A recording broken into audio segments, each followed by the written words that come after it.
मां कोलेश्वरी धाम में उमड़ी आस्था की भीड़, लेकिन बदहाल व्यवस्था ने उठाए कई सवाल।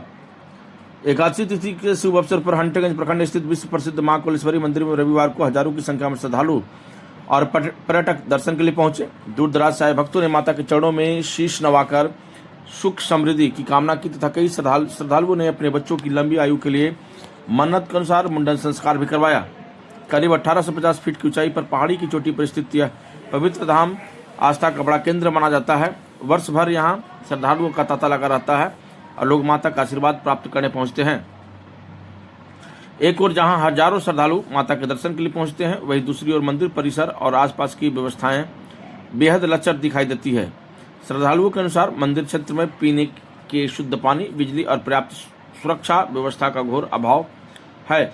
भक्तों का कहना है कि यहां आने वाले हजारों लोगों के बावजूद प्रशासनिक स्तर पर सुविधाओं की समुचित विकास नहीं किया गया है। प्रशासनिक दौरे के बाद भी स्थिति जस का तस। हाल ही में जिला प्रशासन से कई अधिकारियों, डीसी, एसी और एसडीओ द्वारा मंदिर क्षेत्र का निरीक्षण किया गया था, लेकिन अब तक जमीन पर कोई ठोस बदलाव नहीं दिखाई दे रहा है।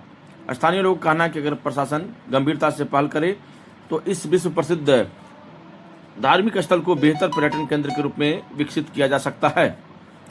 मंदिर परिसर से कुछ दूरी पर स्थित एक सुंदर सरोवर ही उपेक्षा का शिकार है। सरोवर में काई जमी हुई है, पत्तियां पड़ी हुई है उसमें, और चारों ओर गंदगी का अंबार लगा हुआ है। सबसे बड़ी चिंता की बात यह है कि महिलाओं के लिए कपड़े बदलने के लिए कोई व्यवस्था नहीं है, जिससे उन्हें खुले में कपड़े बदलने को मजबूर होना पड़ता है। इससे उनकी सुरक्षा और गरिमा दोनों पर सवाल खड़ा हो रहा है।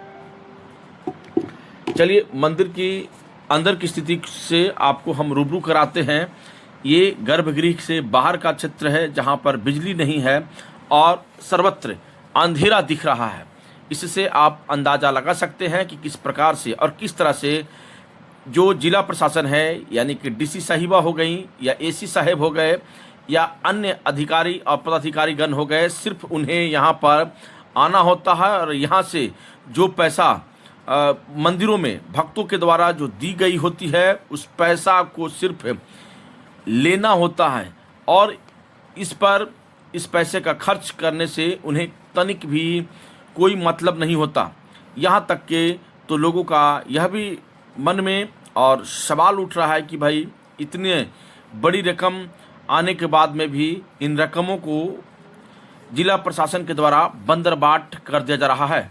इसमें लोगों का कहना है कि इसमें छोटे छोटे नहीं, यद्यपि बड़े अधिकारी भी मिले हुए हैं। चूँकि जिस तरीके से इस मंदिर की व्यवस्था है और इस मंदिर में लाखों लोग प्रवेश करते हैं, और ऐसे में मंदिर के आसपास का एरिया गंदा होना निश्चित रूप से जिला प्रशासन पर एक बड़ा सवाल खड़ा करता है कि इतनी बड़ी इस मंदिर में आबादी पहुंचती है, पर्यटक गण पहुंचते हैं, माँ देवी के भक्त पहुंचते हैं, और इन भक्तों के पहुंचने के बाद में भी यदि मंदिर की स्थितियों में और परिस्थितियों में अगर कोई बदलाव ना हो, तो निश्चित रूप से कहीं न कहीं एक ऐसे लोगों का मंदिर में घेराव हो चुका है जो कि संपूर्ण मन, तन और भाव से करप्ट हैं।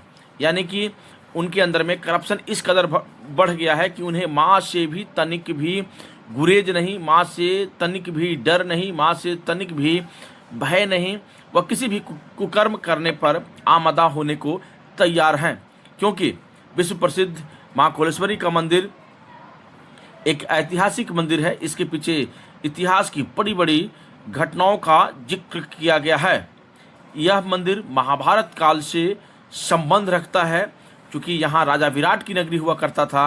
राजा विराट और की बेटी उत्तरा और अभिमन्यु की विवाह जो है इसी मंदिर के पास में हुआ था, और इसमें अनेक पौराणिक महत्व इस मंदिर की छुपी हुई है। परंतु जिस प्रकार से जिला प्रशासन और स्थानीय प्रशासन का उदासीन रवैया इस मंदिर के प्रति है, निश्चित रूप से एक तो बात जरूर हर व्यक्ति और हर लोगों के मन में घर कर लेता है।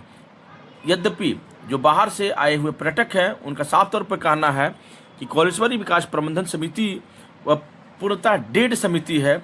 इस समिति को निरस्त करके नए समिति का निर्माण किया जाना चाहिए, क्योंकि जिस प्रकार से लूट है, इस मंदिर परिसर में जिस प्रकार से किसी प्रकार की कोई पाबंदी नहीं है, उससे साफ जाहिर होता है कि यह मंदिर में ऐसे तत्वों का एंट्री हो चुका है, ऐसे लोगों का इस मंदिर के अंदर में प्रवेश हो चुका है जो नहीं चाहते हैं कि इस मंदिर का विकास हो।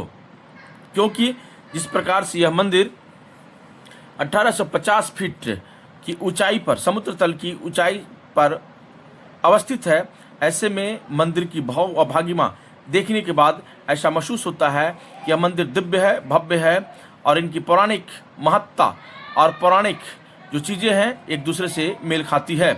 निश्चित रूप से एक मंदिर के पुजारी ने बताया कि 2 वर्ष से इस मंदिर का पेंट नहीं हुआ है। तो ऐसे में एक सवाल उठता है कि 2-2 वर्ष और इसके साथ साथ में अब कुछ ही दिनों में नवरात्र स्टार्ट होने वाला है, रामनवमी का भव्य और दिव्य मेला लगने वाला है और इस मेले में यदि मंदिर साफ सुथरा, दिव्य और भव्य नहीं होगा तो निश्चित रूप से लोगों के मन में एक प्रकार की व्यभिचार इस मंदिर प्रशासन पर निश्चित रूप से उत्पन्न होगा और वह मंदिर प्रशासन, इसके साथ साथ में स्थानीय प्रशासन और जिला प्रशासन को लोग कोसेंगे। और इसके साथ साथ में यदि मैं सुरक्षा व्यवस्था की यहाँ पर बात करूँ तो नागण्य है। तकरीबन हजारों लोग इस मंदिर में प्रतिदिन आते हैं, परंतु वहाँ पर किसी भी प्रकार की कोई भी सुविधा उपलब्ध नहीं है।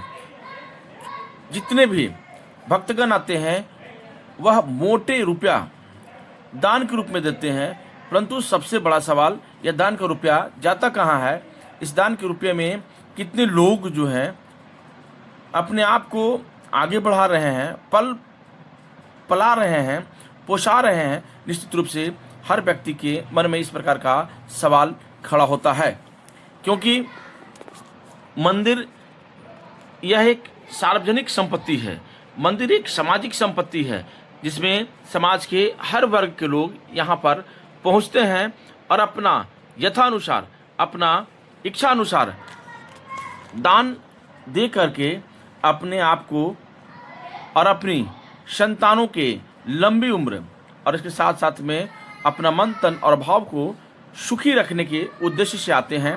परंतु जब यहाँ पहुँचने के बाद उन्हें पता चलता है कि सिर्फ यहाँ पर लूट खसोट और इसके साथ साथ में जब आप मंदिर में प्रवेश करेंगे तो कोई भी सामान, सपोज कर लीजिए या मान लीजिए कि अगर 30 रुपये का सामान है तो वो सीधे आपको 50 रुपया या 60 रुपया में वह सामान आपको मंदिर में मिलेगा, यानी कि सीधे दुगना दामों में। तो वैसे में किसी भी प्रकार का कोई भी कीमत पर, उसकी प्राइस पर सरकार की तरफ से अंकुश नहीं है, यानी जो जहां है लूटने में व्यस्त है।